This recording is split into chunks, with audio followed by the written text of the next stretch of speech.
제가 목소리가 조금 안 좋아요. 그러니까 여러분들 이해를 해주세요. 여러분 잘 이렇게 조금 더 주의를 기울여서 들으셔야 될 겁니다. 어르신들이 정말 우리 임영재님이나 저나 좀 부끄러운 생각을 좀 가져야 되겠죠. 어르신들이 오늘 아까 같이 하신 말씀이 우리가 해야 되는 건데, 그죠? 젊은 사람들이 우리가 해야 되는데, 그래서 우리 교회 어르신들이 딱 이렇게 버티고 계셔서 너무 좋아요. 네. 나이가 이렇게 들면, 이렇게 오히려 이렇게 뭐랄까, 소망이 떨어지고, 기력이 떨어지니까 그럴 수가 있는데, 우리 교회 어르신들은 소망이 점점 더 커지는 것 같아요. 좋아요. 어르신들 계신데, 나이 얘기해서 죄송합니다만, 저기 나이가 들어가니까,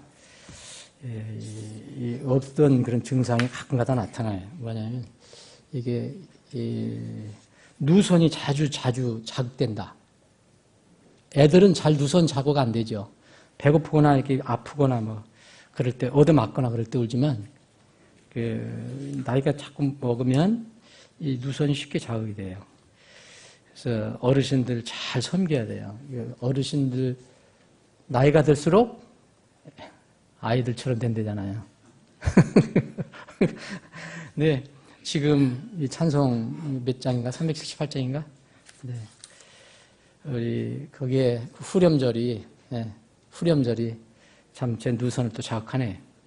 네, 이렇게 후렴절이 뭐죠? 하루하루 고단한 삶이 고단한 하루가 지나갈수록 우리 주 예수님 뵐 날이 더 가까워요. 그죠? 참 이런 가사가 우리 누선을 좀 자극하는 것 같아요. 오늘은 그 오후에 만찬이 있습니다. 만찬 전에 이제 말씀을 좀 나누겠습니다. 그리스도인과 기도, 우리가 공부를 하면 좀 이상한데 하여튼 성경을 우리가 살펴봤습니다. 오늘은 14번째입니다. 앞으로 두세 번이면 이제 이 기도 강해는 끝날 것 같습니다. 비성경적인 오늘 기도 형태들이라는 제목을 가지고 14번째 시간을 보겠습니다. 기도에 대한 많은 원칙이 있음을 여러분들이 이제 그동안 살펴보셨잖아요. 나중에 제가 시간이 되면 다 정리를 해서 이제까지 공부한 걸 정리해서 다시 이렇게 그 유인을 하겠습니다. 좀 시간이 걸릴지 모르겠는데 하여튼 그래서 제가 믿기로는 내가 주님 만날 때까지 말씀과 기도를 붙들지 않으면 안 되겠다. 그래서 기도에 대한 많은 원칙이 있음을 우리가 이제 성경을 통해서 알게 됩니다. 기도의 방해물이 많다는 것을 우리가 배웠죠. 기도의 방해물이 얼마나 많은지 모릅니다. 그래서 그거를 잘 대체해서 기도를 해야 된다는 거예요. 그리고 주님의 뜻대로 하는 기도가 꼭 필요합니다. 주님의 뜻대로. 내 뜻대로 하는 기도가 아니고요. 주님의 권위와 이름으로 하는 기도. 또 기도가 있으면 또 간구라는 것도 있다는 것을 우리가 살펴봤고요. 개인 기도가 있으면, 나를 위한 기도가 있으면, 다른 사람을 내가 대신 기도해주는 중보 기도가 있다는 것을 알죠. 특히 교회는 이게 무척 중요합니다. 이 교회에 그 아픈 사람을 위해서 기도할 때는 나 자신을 위해서도 기도하지만 교회의 명령해 주신 것은 아픈 다른 사람들, 교회에 있는 다른 사람들을 위해서 기도해라 라고 얘기해 줍니다. 교회의 굉장히 중요한 이야기고요. 그리고 공적인 기도가 있는가 하면 내가 이제 사적으로 하는 기도도 있어요. 또 낙심하지 않고 쉬지 않고 하는 기도, 뭐 이런 원칙이 참 많아요. 근데 이 기도는 주님의 명령임과 동시에 하나님의 자녀들의 책임이고, 왜냐하면 명령이 아니면 책임이 아닙니다. 우리가 이게 이렇게 해도 좋고 저렇게 해도 좋다 그러면 여러분들이 안 하셔도 상관없어요. 그런데 하라고 명령을 하셨고 계속 하라고 말씀하셨거든요. 그러면 우리 그걸 보면 우리에게 하나님께서 우리에게 주신 명령이면 우리에게는 책임입니다. 동시에 이것은 엄청난 특권이거든요. 불신자들이 누릴 수 없는 대단한 특권이에요. 우리가 그것을 잘 이렇게 실감 있게 그것을 움켜쥐질 못해서 그런 것이지 엄청난 특권이라는 거지. 특권. 그래서 우리가 살펴봤지만 보이지 않는 하나님. 근데 요새는 제가 이제 이 하나님을 설명하는 여러 가지 용어가 있는데 긍휼의 하나님, 사랑의 하나님, 자비의 하나님, 뭐 전지전능하신 하나님, 영원부터 영원까지 계신 하나님, 공의의 하나님 여러 가지 있죠. 그런데 요새는 정말 제가 좋아하는 이런 이 수식어가 겁니다. 살아계신 하나님. 여러분 하나님이 살아계신 하나님이라고 믿는다면 보이지 않지만 우리 눈에 보이지 않지만 주님과 교통하고 기도하지 않는 사람은 사실 무신론자와 다를 바가 없습니다. 우리가 한번 두 번째 시간인가 살펴봤죠? 세 번째 시간인가.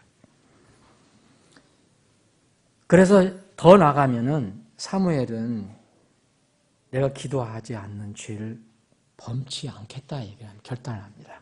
근데 여기 이 기도하지 않는 죄는 특히 나 자신을 위해서 기도하는 게 아니고 누굴 위해서 기도하는 겁니까? 사무엘의 백성, 이스라엘 백성. 그래서 중보 기도하지 않는 그 죄를 범할 수 있다는 것을 우리는 알 수 있습니다.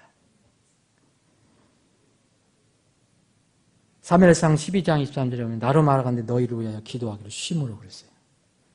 내가 결단코 죽게 죄를 짓지 아니하고 선하고 이로운 길을 너희에게 가르칠 터인즉. 그러니까 이 일반 여러분들 그 전임 사역을 안 하시는 분들도 마찬가지지만 우리 같은 이 사역자는 많이 이게 경홀히 여기는 부분이거든요. 이게 우리 같은 사역자들에게는 이게 그대로 적용되는 겁니다. 사무엘처럼. 그래서 제가 여러분들을 위해서 기도하지 않는다면 그건 제가 죄를 짓는 거라는 거죠. 그래서 이런 것들을 이제 우리가 할 때 정말 기도에 대해서 정말 더 한번 깊이 생각을 해보고 기도를 붙들어야 될 거 아니냐. 신자들의 삶에서 분리할 수 없는 것이 정말 영적인 활동인 그리고 호흡인 기도입니다.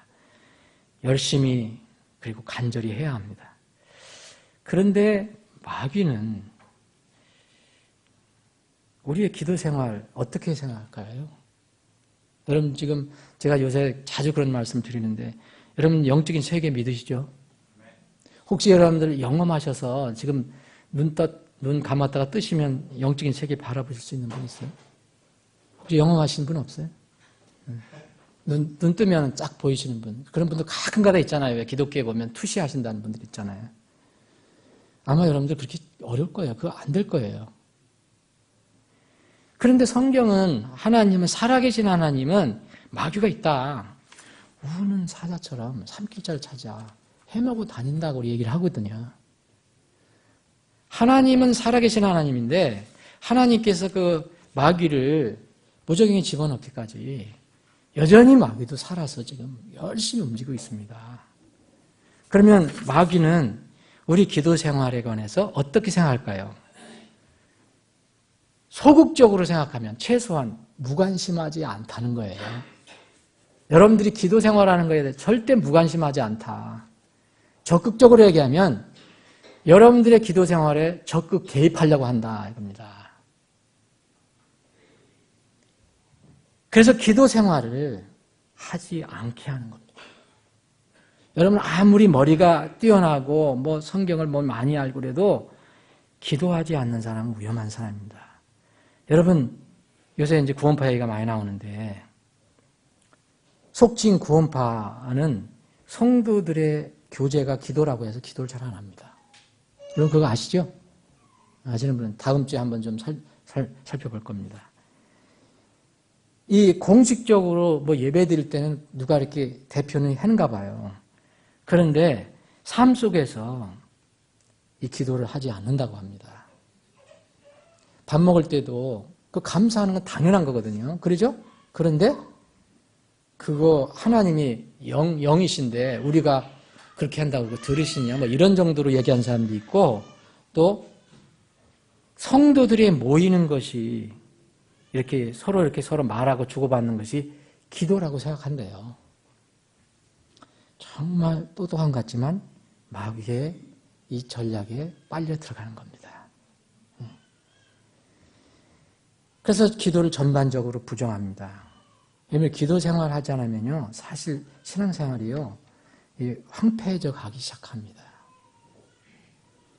또 마귀는 기도하는 사람에게, 만약 기도하는 사람, 그렇지 않다, 기도는 해야 된다. 그래서 기도를 하는 사람에게는 어떻게 할까요? 또 무관심할까요? 무관심하지 않는다는 겁니다. 어떻게 할까요, 그러면?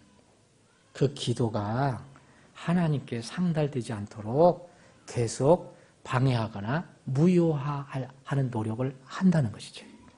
우리가 지난번에 다니엘서 공부를 해볼 때 여러분들 3주 동안이나 방해받아서 하나님께 상달되지 않은 걸 살펴보셨죠? 영적인 세계에서는 있을 수 있는 것입니다. 기도를 하지 않게 하거나 또 기도를 하더라도 무효화시키려고 하는 그런 노력을 분명히 마귀는 한단 말이에요. 그래서 오늘 우리가 그리스도인과 기도 14번째 시간, 다 기도라고 해서 기도가 아니고 하나님께서 말씀하신 그 기도를 우리가 붙잡아야 된다. 그래서 비성경적인 기도 형태를 알아야 합니다. 이건 비성경적인 기도 형태. 그 기도 형태를 몇 가지 살펴봅니다. 시간 관계에서 여러 가지 살펴보지 못하고 한 대여섯 가지만 살펴보는데, 비성경적인 기도 형태가 있다. 그럼 여러분 어떤 것이라고 생각합니까? 그래서 누워서 기도하는 거 여러분 비성경적인 기도입니까? 아닙니까? 걱정하지 마세요. 아닙니다. 누워서 할 수도 있어요. 침대에서 아파서 누워서도 할 수 있는 겁니다. 그런 것은 비성경적인 기도가 아니에요. 자, 오늘 본문 말씀을 보겠습니다. 마태복음 6장입니다.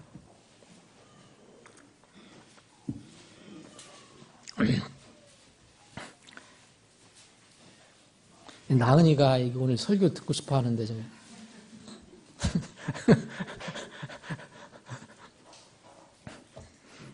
6장, 잘 아시는 구절이에요. 제가 한번 읽어볼게요. 6장 5절부터입니다.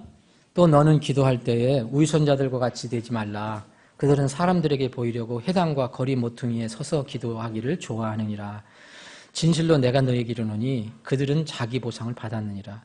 오직 너는 기도할 때에 내 골방으로 들어가 내 문을 닫고 은밀한 중에 계시는 내 아버지께 기도하라. 그리하면 은밀한 중에 보시는 내 아버지께서 네게 드러나게 갚아주시리라. 오직 너희는 기도할 때에 이교도들과 같이 헛된 말을 되풀이하지 말라. 그들은 자기들이 말을 많이 하여야 아버지께서 들으실 줄로 생각하느니라. 그러므로 너희는 이교도들과 같이 되지 말라.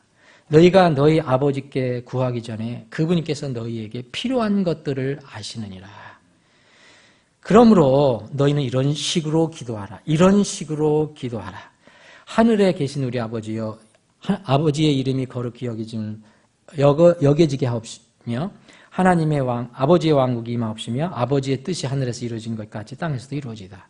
이날 우리에게 우리의 일용할 양 빵을 주옵시고 우리가 우리에게 빚진 자들 용서하는 것 같이 우리의 빚을 용서하옵시며 우리를 인도하사 시험에 들지 말게 하옵시고 다만 악에서 우리를 건지시옵소서. 왕국과 권능과 영광이 영원토록 아버지의 것이옵나이다. 아멘. 아버지 하나님, 오후에 다시 모여서 주님께서 우리 제자들이 가르쳐주신 그 기도에 대해서 저희들이 살펴보길 원합니다. 주님, 저희들의 지금 이 시간, 이 순간 하늘의 지혜가 필요합니다. 하늘의 지혜를 우리에게 부어주셔서 주님께서 가르쳐주신 이 내용을 잘 이해하고 우리 삶에, 믿음의 삶에 적용할 수 있게 하여 주옵소서. 예수님의 이름으로 기도합니다. 아멘. 지금 제가 이른바 속칭 주기도문을 여러분 읽어봤습니다. 비성경적인 기도의 형태에 대해서 제일 첫 번째, 아쉽게도 주기도문을 우리가 살펴봅니다. 정확한 명칭은 주기도문이 아니고 주님께서 가르쳐 주신 기도의 양식입니다. 너희는 이런 식으로 기도하라. 이렇게 얘기합니다. 이런 식으로. 주기도문이라는 그 용어에 정확히 맞는 것은 요한복음 17장입니다. 그래서 요한복음 17장은 예수님께서 이 겟세마네 동산에서 감람산에서 아버지 하나님께 직접 기도한 내용이 요한복음 17장에 그대로 기록이 되어 있습니다. 이게 사실은 주기도문입니다. 그렇잖아요. 예수님께서 직접 기도하신 내용이니까요. 그런데 우리가 흔히 이야기하는 이른바 주기도문은 왜 우리가 비성경적인 기도의 형태들을 첫 번째로 살펴보느냐. 잘 여기 보십시오. 예수님께서 이렇게 너희들은 기도하라 라고 제자들에게 가르쳐 주시기 전에 기도를 하는 방법에 관해서 말씀해 주셨습니다. 우리 흔히 얘기하는 주기도문에 내용상의 문제가 있어요. 내용상의 문제가 있고 사용상의 문제가 있어요. 내용상의 문제는 흔히 얘기하는 주기도문은 이 마태복음에 있는 것을 외웁니다. 제가 여기 지금 막 읽어보니까 옛날에 생각이 나서 자꾸 또 옛날 저희가 한번 여러분들 지금 주기도문 외우실 수 있는 분이 있습니까? 옛날에 하던 대로 어떻게 하는 거죠? 예? 그냥 하늘에 우리가 쭉 나오죠, 여러분. 조금만 하면 쭉 나오죠. 근데 여러분들이 외우신 것은 어디서 딴 거냐면 마태복음 6장에 있는 것을 외운 겁니다. 그렇죠? 맞죠? 조금 차이는 있어도. 그런데 이 예수님께서 이렇게 기도하라 가르쳐 준 것이 여기뿐만 있는 게 아닙니다. 누가복음 11장에도 있습니다. 짤막하게 기록을 해주셨어요. 누가복음 11장 2절부터 4절도 있습니다. 여기 비슷한 내용이 들어있어요. 근데 내용이 좀 다릅니다. 예를 들어서 여기 이날이라고 그랬는데 우리 여기 마태복음 6장 11절에는 이날 그렇게 됐죠? Give us this day 그랬잖아요. 우리에게 일용할 빵을 달라고 얘기했잖아요. 근데 누가복음에는 날마다 달라고 합니다. 날마다로 바뀌었습니다. 그리고 여기는 우리에게 빚진 자들을 용서하는 것 같이 우리의 빚을 용서하시며 그렇게 되어 있는데 누가복음에는 우리의 죄들을 용서해 달라고 빚이나 죄나 죄를 얘기하는 거예요. 근데 어쨌든 그렇게 조금씩 다릅니다. 그리고 여기 마태복음 6장 13절에 뒤에 부분 우리가 외울 때는 이랬죠. 대개 그죠? 대개 나라와 영광과 권세가 뭐였어요? 아버지께 있나옵나이다인가? 뭐였나? 있사옵나이다. 이렇게 했죠. 대개가 무슨 뜻인지 난 잘 모르겠는데 어쨌든 옛날에 외웠어요.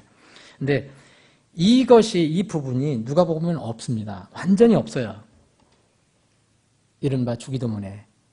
그러면 여러분들은 얻은 걸 가지고 외울 겁니까? 얻은 걸 가지고 외울 거예요. 그래서 어떤 틀을 가지고 무조건 그것만 하지 않으면 이상하게 이렇게 생각하는 그것 자체가 정말 이상한 거예요.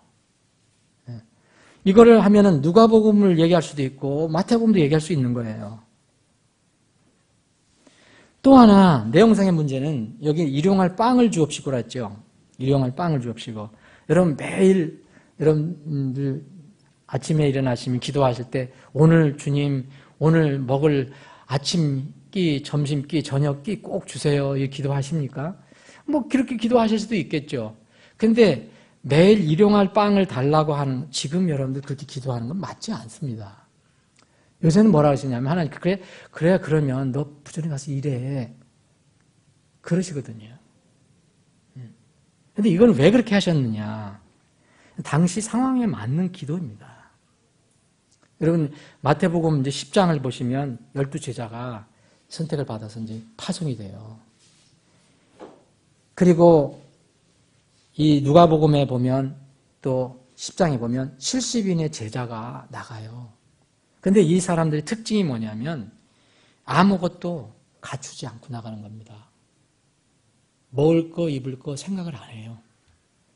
예수님께서 다 주신다고 했기 때문에. 예? 그때는 준비하라는 얘기를 하지 않습니다.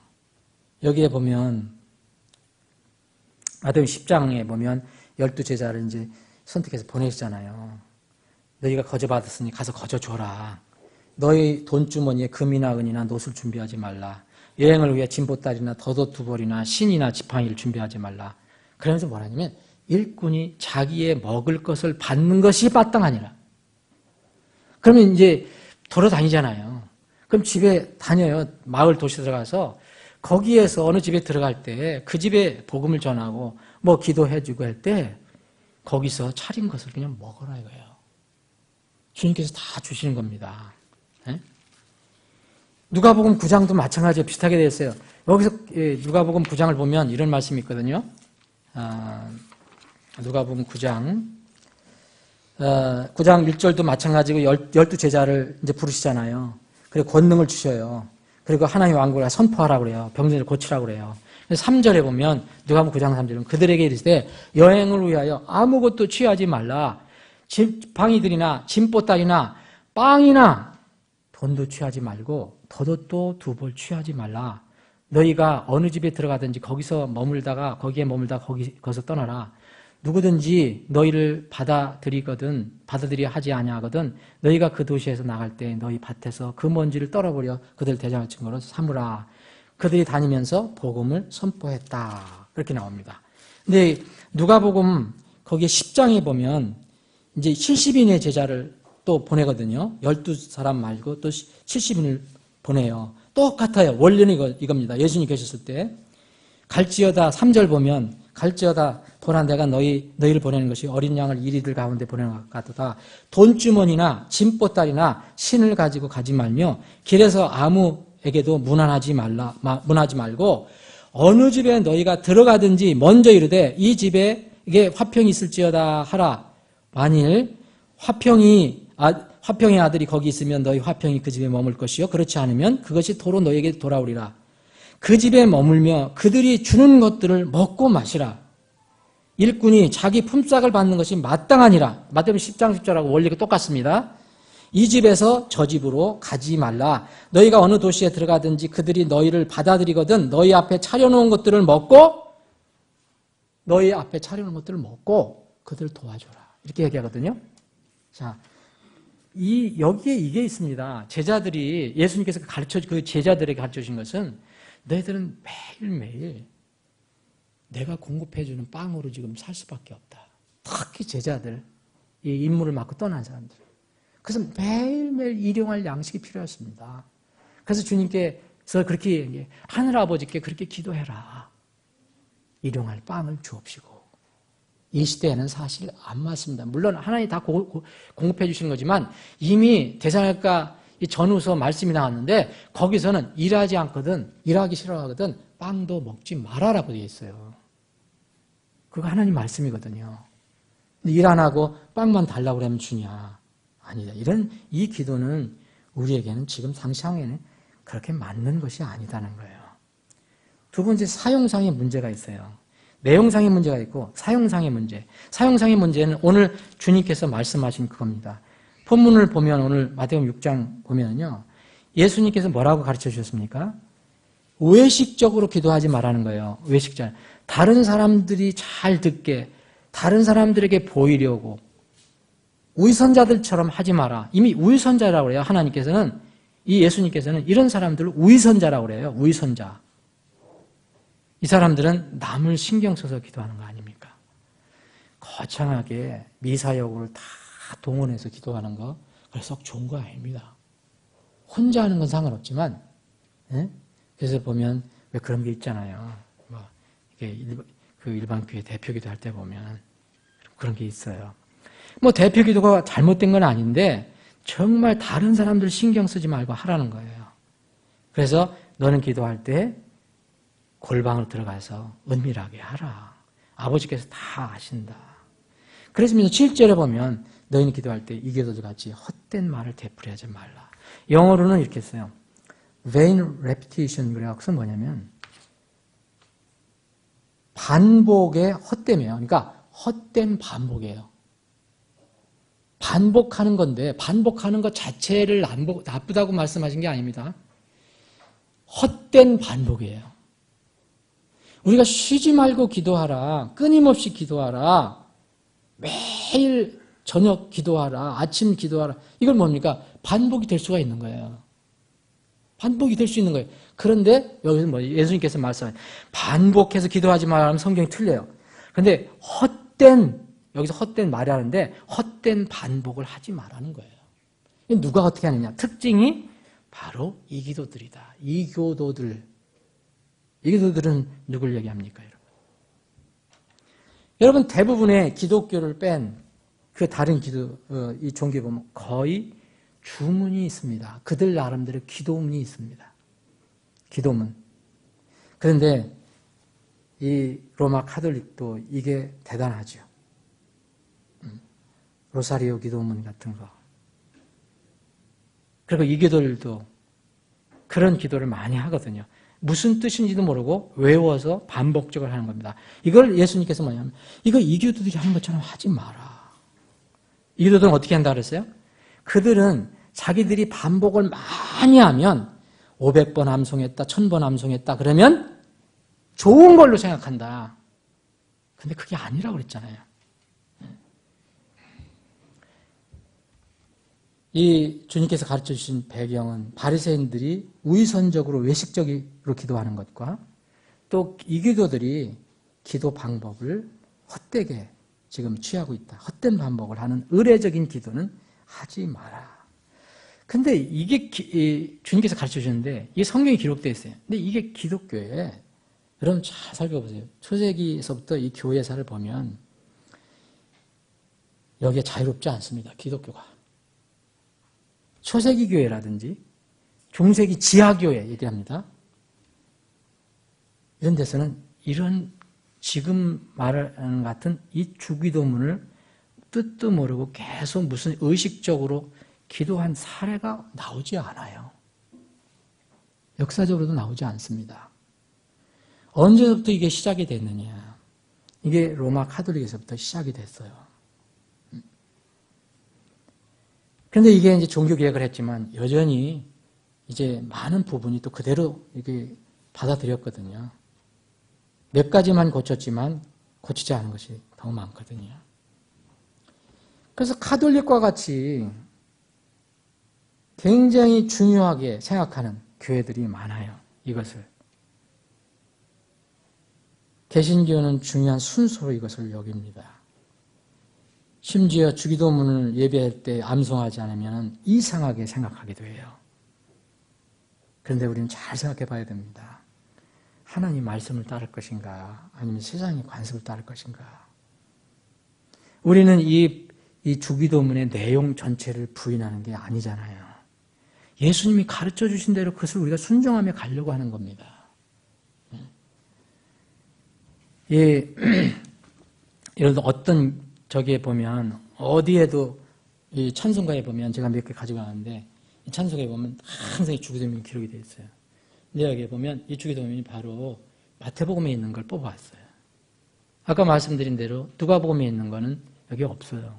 근데 만약 누가복음에 있는 것처럼 간단히 기도하면 이것만 주기도문으로 생각하는 사람들이 정죄를 하지 않을까? 분명히 그렇게 할 겁니다.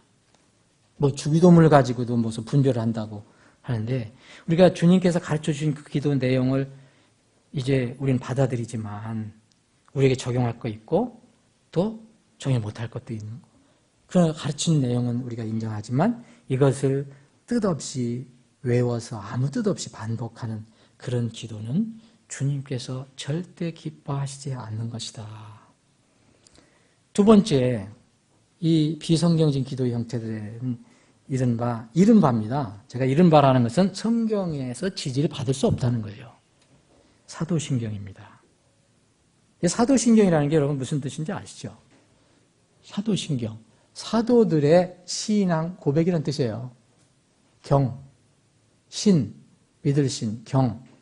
이거 조목을 이렇게 다 정리했다는 거예요. 영어로 Apostles' Creed라고 합니다.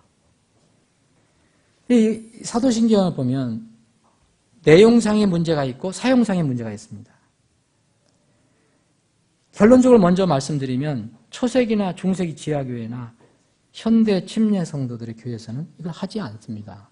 주기도문 여러분 미국에는 대부분 교회가 하지 않습니다. 의식적으로 외우지 않아요. 근데 우리가 이 한국에서는 개신교 너무 이렇게 이게 뭔가 이렇게 좁아서 막 주기도문 안 하면 이상하게 생각하는 거예요. 근데 그분들이 미국 가면은 어떻게 할지 모르겠어요, 나는. 여러분들 세례가 맞습니까? 침례가 맞습니까? 누가 뭐가 맞다 그런 것보다도 사실 성경적으로 따져보면 침례를 부정할 수가 없어요. 세례는 인간이 만든 그 방식이라는 걸 알게 됩니다. 여러분, 우리 언제 한번 좀 정말 갑시다. 성지순례 가는데 많이 교회에서 가잖아요. 많이 가는데 제가 들은 얘기입니다. 성지순례 가는데 목사님들, 교회 이렇게 성도들 다 갑니다. 근데 뭐 성지라고 해서 저기 하고 두근거리는 가슴을 안고 이제 이스라엘 막 이 땅 저 땅 보잖아요. 근데 요단강에 가면 무슨 이 장로기든 감리기든 요단강에 가면 거의 다 침례를 받고 온대요. 여러분 좀 신기하지 않아요? 거기서는 뭐라고 합니까? 침례 요한이 여기서 이렇게 침례를 해준 것입니다. 물속에 들어가서 그럼 나도 받고 다 한다는 거예요. 목사님도 하고 성도들도 하고. 참 신기하지요? 성경으로 부인할 수가 없습니다. 이 사도신경은 이름과는 달라요. 이건 사도들이 사도신경을 만든 적이 없어요. 성경에 보면. 이게 어디서 나왔냐면 로마 교회가 이제 처음에는 로마 교회가 조금 커지다가 나중에 로마 카톨릭 교회로 전 세계적인 교회로 바뀌었잖아요. 처음에는 로마라는 곳에 교회가 있었어요. 거기서 처음에 로마 신조라는 게 있었어요. 그때 당시 이제 소위 얘기하면 이단들이 많이 나오고 영지주의파 이런 이단들이 많이 나오니까 그럼 우리가 예수 그리스도에 대한 신앙은 이렇게 서로 이렇게 그 항목은 얘기하면 좋겠다. 그래서 그들이 주는 세례를 베풀기 전에 간단하게 질문을 할 때 예수 그리스도께 동정녀로 나오신 것을 믿느냐 이런 것을 믿는 몇 가지 질문이 있었다는 거예요. 이게 뭔가 이렇게 점점 이렇게 커져갖고 5세기경서부터 9세기 사이에 이 로마 카톨릭에서 소위 하면 사도신경으로 완성한 겁니다. 사도신경으로. 처음에 있었던 건 이렇게 크지도 않았고 길지도 않았고. 그래서 이런 배경에서 로마 카톨릭은 철저하게 사도신경 암송을 철저히 하고 믿습니다. 사용하는 것을 믿어요.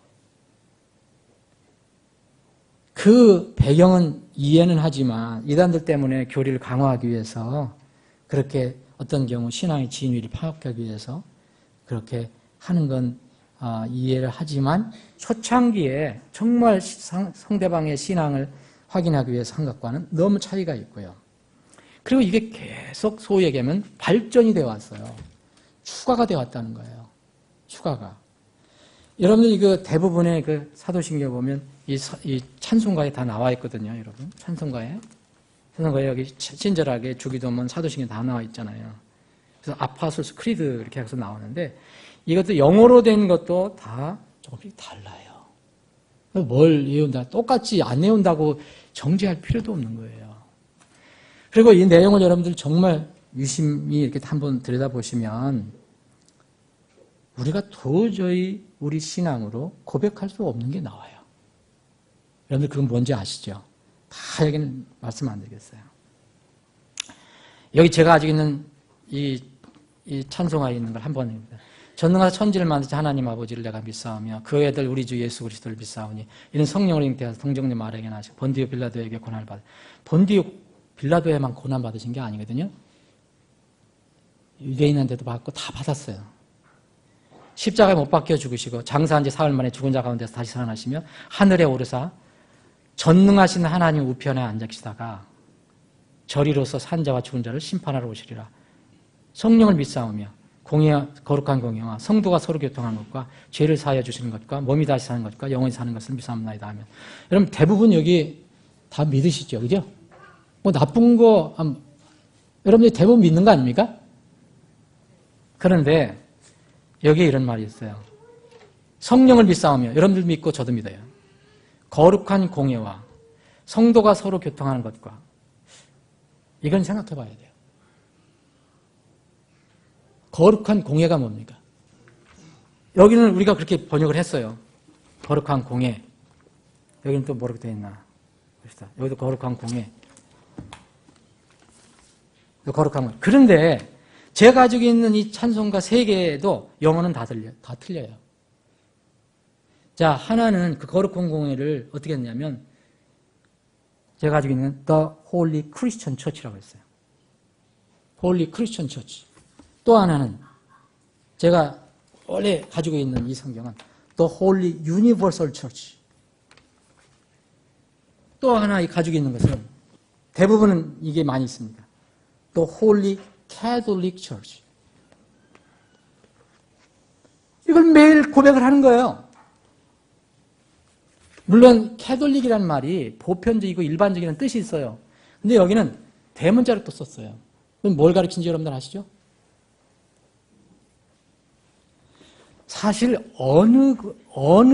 이 단순하게 외워서 사도신경 안 하는 것이 이단입니까? 이걸 외우는 것이 이단입니까? 여러분, 로마 카톨릭 처치가 거룩한 하나님의 교회라는 걸 믿으십니까? 참 큰일 났네, 그러면. 그 다음에 뭐가 나온지 아세요?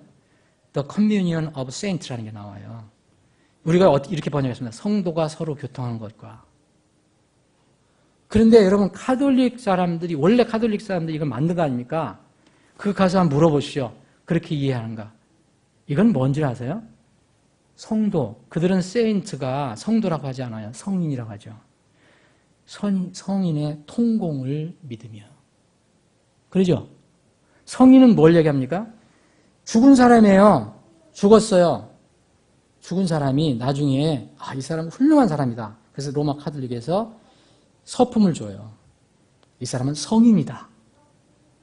그래서 살아있는 이 로마 카톨릭 신자들이 죽어있는 그 성인과 통공한다는 것을 믿는 거예요.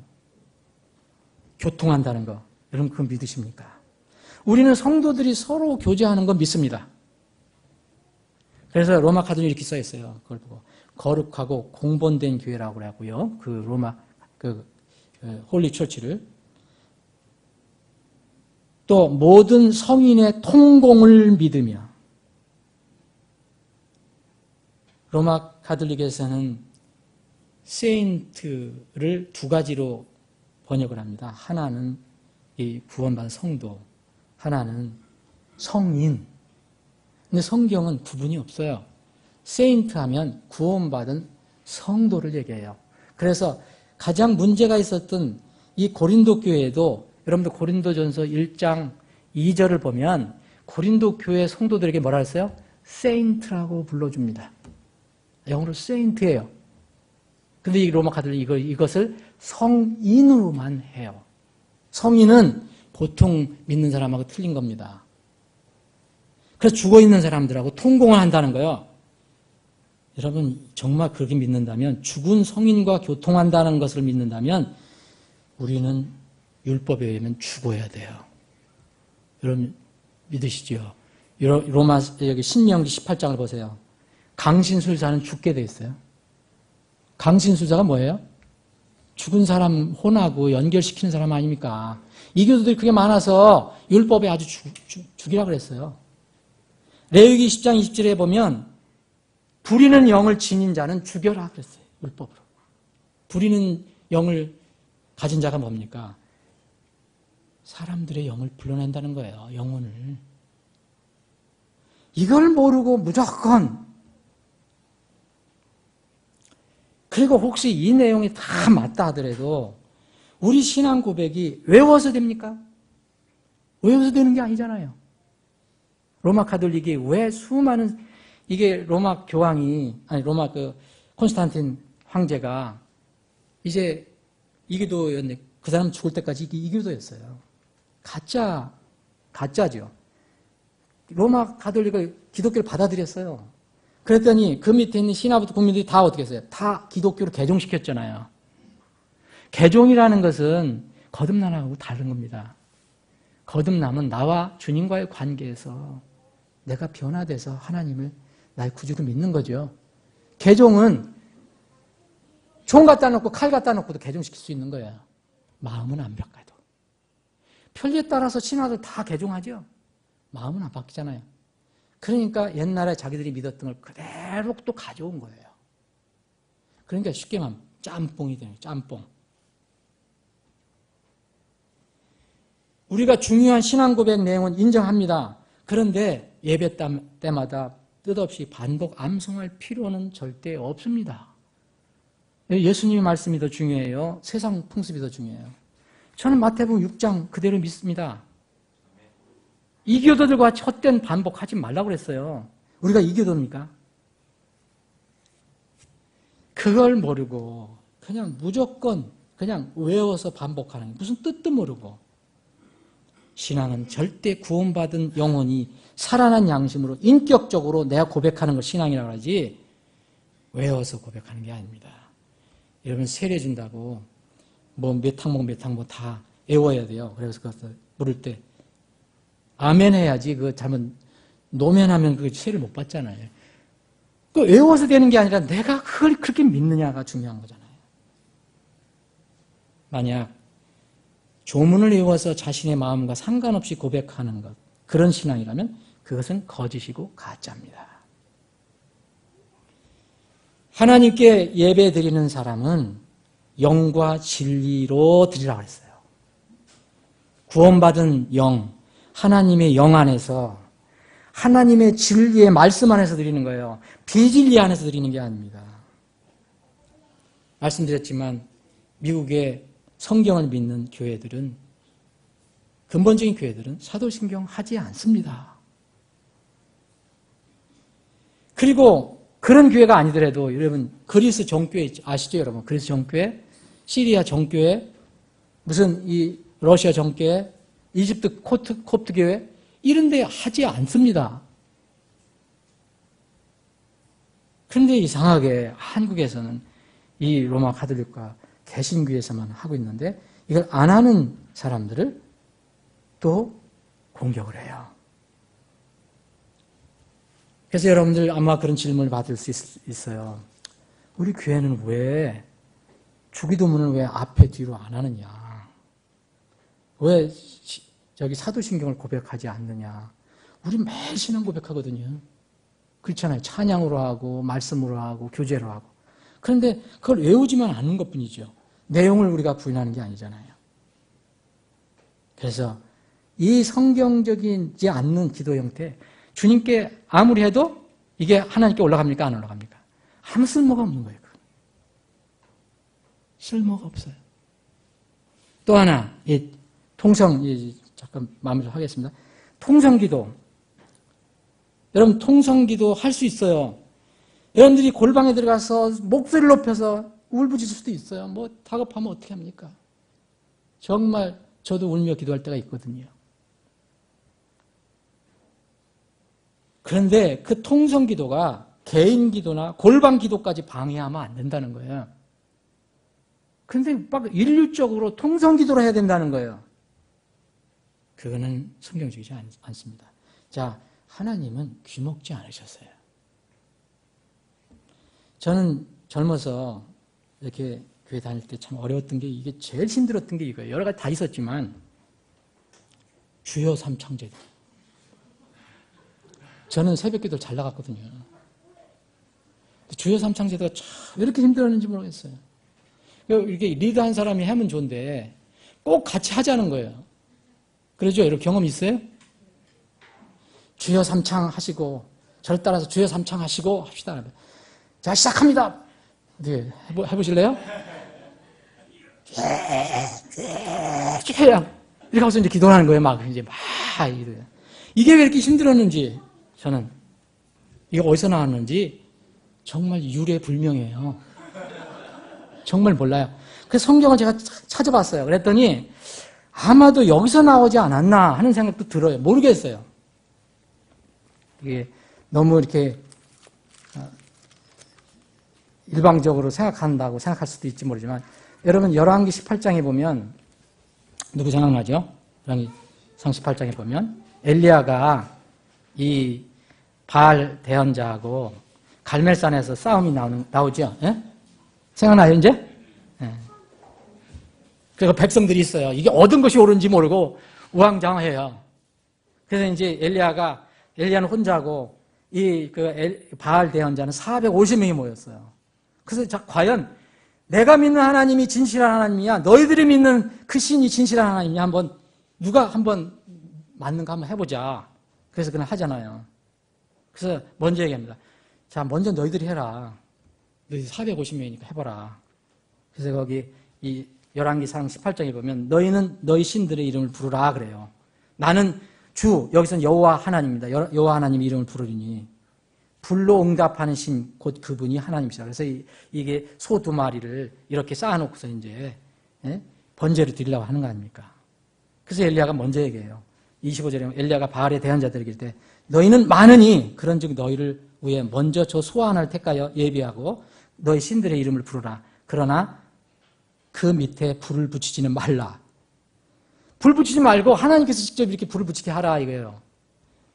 그래서 이제 이들이 하는 거 아닙니까? 450명이 그들이 자기들에게 넘겨준 소를 취하여 예비하고 아침부터 정오까지 바알의 이름을 불러 이르되 오 바알이요. 그들이 하나님이죠. 이게 바알이라는 것이 원래 그들의 하나님이라는 뜻이에요. 이 우리말을 들어서서 하나 아무 소리도 없고 응답하는 자도 없으므로 그들이 그 만들어 놓은 제단 위에서 껑충 뛰더라. 안 되니까 조용히 안 되잖아요. 그러니까 이제 큰 소리 내다 또 큰 소리도 안 돼. 어떻게 해야 돼? 이제 춤을 춰야지. 껑충 뛰니라. 이건 제가 얘기한 게 아니에요. 성경이 기록한 거예요. 정오까지 왔어요. 엘리야가 그들을 조롱하여 이르되 큰 소리로 부르라. 너 좀 더 큰 소리를 해라. 그는 신임으로 지금 이야기하고 있거나 쫓아가고 있거나 여행 중에 있거나 혹은 자고 있으니 반드시 깨워야 하리라. 그래서 이들이 큰 소리로 부르고 자기들의 규례를 따라 몸에서 피가 철철 흐르기까지 칼과 창으로 자기 몸을 찢었더라. 여러분 이 교도들 중에서 이렇게 기도하는 사람들이 있으면 지금도 자기 몸을 학대하고 상처를 내고 여기 계속 나오는데 이것도 읽어보기가 너무 참 안타까워요. 저녁 회생물 들 때까지 아무 소리도 없어요. 응답하는 자도 없어요. 주목하는 자도 없어요. 근데 이 엘리야가 하나님께 기도하니까 하늘에서 불이 내려왔습니다. 살아계신 하나님. 지금 이런 시합하지 마세요. 하나님 그런 응답 안 하세요. 무슨 뜻인가를 알려주시려고 하신 거예요. 정말 통성기도 다 부인할 수 없지만 소위 이 시간에 새벽에 일정한 시간에 딱 5시, 4시 나가서 모든 사람들이 소리 질러서 기도하는 건 저는 성경적이 아닌 것 같아요. 잘못하면 주위에 있는 사람한테 또 피해를 줘요. 우리가 교회를 얻을 때마다 항상 얘기하는 게 교회 시끄러워서 안 준다는 거예요. 세상에서도 그런 의심을 받으면 안 됩니다. 또 하나 방언기도, 전혀 비성경적인 기도. 결론적으로 고린도서 14장 읽어보십시오. 시간이 없어요. 다 설명 못 드리겠습니다. 현대의 소위 방언기도는 명백한 반성경적 형태입니다. 성경을 가지고 있는데도 성경을 보여줘도 그래도 해야 된다는 거예요. 여러분 이러면 우리가 이길 수가 없어요. 고린도서 14장을 보면 여러분들 지금 이 시대에 방언기도에 제일 많이 하는 사람이 남자가 많이 합니까? 여자가 많이 합니까? 여자가 많이 하죠. 여자는 뭐라 했어요? 고린도서 14장에. 좀 제발 교회에서는 좀 입을 다물고 있으라는 거거든요. 여러분 교제하지 말라는 게 아니에요. 방언기도를 하지 말라는 거였어요. 그때. 그리고 혹시 또 하나님께서 그때 이 어떤 나도 모르는 사이에 어떤 복음을 위해서 그런 능력을 주시면 통역자를 반드시 세워라. 통역자 안 세우면 교회에서는 기도하지 말아라. 방언하지 말아라 그랬어요. 그리고 여러분이 고린도서 14장 거기에 19절, 22절, 23절 이렇게 보시면 이 방언의 이 은사는 누구에게 줬다고 그랬습니까? 믿지 않는 자들에게 줬다고 그랬어요. 대언은 누구에게 준 겁니까? 우리 같은 믿는 사람들에게. 왜 방언 줬는지 아세요? 믿지 않는 자들이 처음에 이제 오순절날 그 사건 일어난 거 아시잖아요. 그런데 왜 성경을 이렇게 어깁니까? 아무도 안 따라요.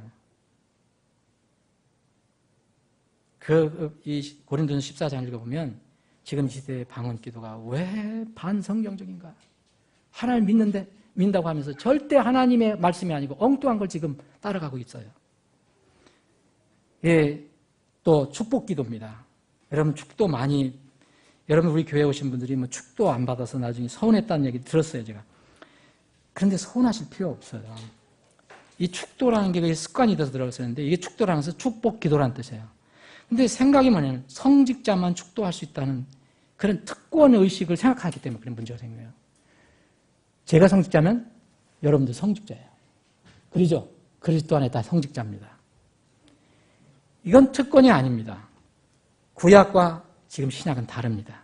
그리스도 안에 있으면 누구나 거룩한 제사장으로서 서로 축복 기도할 수 있습니다. 바울이 고린도 교회를 위해서 축복 기도했습니다.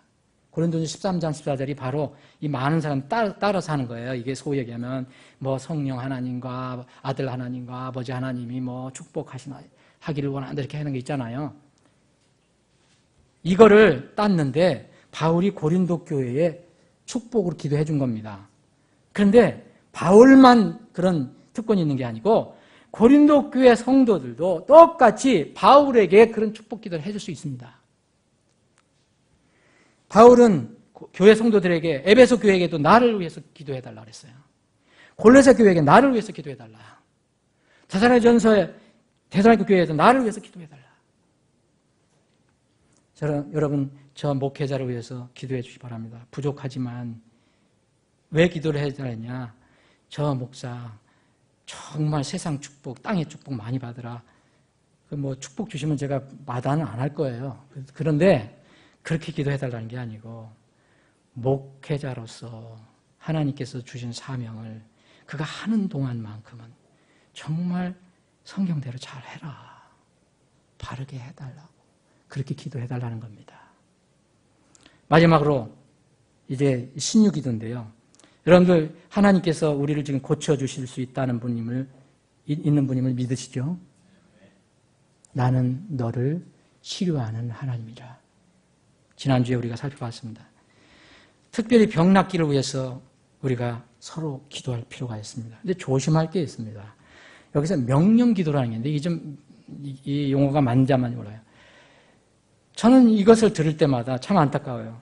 목사님들이 방송이나 뭐 또 일반 목사님들이 기도할 때 뭐 아픈 분을 기도하잖아요. 그런데 왜 갑자기 하나님께 기도하면서 하나님께 명령을 하느냐 이거야. 이건 참 안 되는 겁니다. 자, 보세요. 누가 이제 이 방송에서 들었는데, 목사님, 제가 여기 지금 무지 아파요. 지금 기도해 주세요. 예, 기도하겠습니다. 방송에 막 기도하세요. 하는데, 갑자기 중간에 하나님 고쳐주세요. 이 성도를 고쳐줘야 하다니 갑자기 마귀야 물러가라. 이 질병 마귀야 물러갈지어다. 그리고 또 한참 하다가 또 다 하나님께 이게 또 고쳐주세요. 고쳐서 아멘 그러더라고요. 그 하나님이 얼마나 놀랐겠냐, 농담으로. 하나님께 기도하는데 갑자기 질병에 물러가라, 마귀야 물러가라. 끝내고 나서 그러면 마귀야 물러가라 해도 되는데 하나님께 지금 기도하는데 그 안에다가 그걸 집어넣는 거예요. 이걸 잘 모르고 하는 거예요. 정말 잘 모르고 하는 거예요. 하나님께 이 마귀, 질병 마귀가 있다면 이 질병 마귀를 물리쳐 주옵소서. 이건 좋지만 갑자기 하나님 막 구해달라고 하면서 갑자기 마귀야 물러가라. 질병아 물러가라. 누구한테 명령하는 겁니까? 하나님께 지금 저기 하면서 하나님 막 불임처럼 그 느낌이 들어요. 그거는 정말 비성경적인 기도입니다. 결론을 내겠습니다. 오늘 6가지를 살펴봤는데요. 비성경적 기도 형태들. 우리는 이런 것을 거의 하지 않습니다. 근데 여러분들한테 질문하는 사람들이 있어요. 우리 교회 새벽 기도 안 하냐고 그래요. 여러분 새벽 기도 합니까? 안 합니까? 집사님 새벽 기도 하세요? 안 하세요? 우리 교회 예, 우리 교회 하십니까? 합니다. 새벽기도 합니다. 새벽기도는 밤기도도 하고 새벽기도도 아무 때나 다 해야 됩니다. 그런데 우리가 4시면 4시, 5시면 5시 일률적으로 그렇게 요란하게 그러면 안 한다는 거예요. 예? 모여서 기도할 수 있습니다. 모여서 우리 기도하더라도 절대 다른 사람 기도하는 거 방해하면 안 돼요. 주님께서 명령하신 대로 여러분들 기도에 열심을 내시기 바랍니다. 그리고 열심을 내시고 낙심하지 말고 끝까지 기도하시되 성경이 가르치는 바른 기도를 하시기 바랍니다. 주님의 뜻에 맞는 기도. 그래서 올해 성경적인 기도, 성경적인 간구로 여러분들의 개인의 삶과 또 가정과 우리 교회가 크게 강성해지고 부흥해지기를 소망합니다. 자, 이제 만찬하겠습니다.